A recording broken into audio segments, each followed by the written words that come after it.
Ensure drone parts are all in securely and working well. This includes battery, propellers, gimbal. Step 2. Download the DJI Go 4 application to your mobile device. Step 3. Connect the device to your controller using the appropriate cable. Step 4. Turn on both the controller and the drone. Step 5. Launch the DJI Go 4 application, ensuring that you can see a live view on the screen from the drone camera. Step 6. Go to aircraft status by hitting the Ready to Go tab in the upper left side of the screen. Make sure your gimbal is calibrated, your inertia measurement unit, compass and firmware are all up to date and accurate. Restart drone once this is done.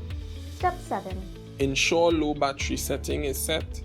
Return to home when battery is low. Step 8. Set your home point in the settings so that the drone has a safe location to return to when battery is low or flying is complete.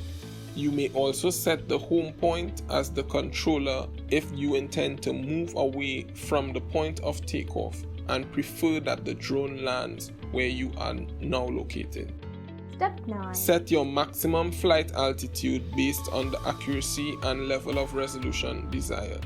Also, ensure that you are not going above your government-regulated flight altitudes. Do check to see what your limits are before flying.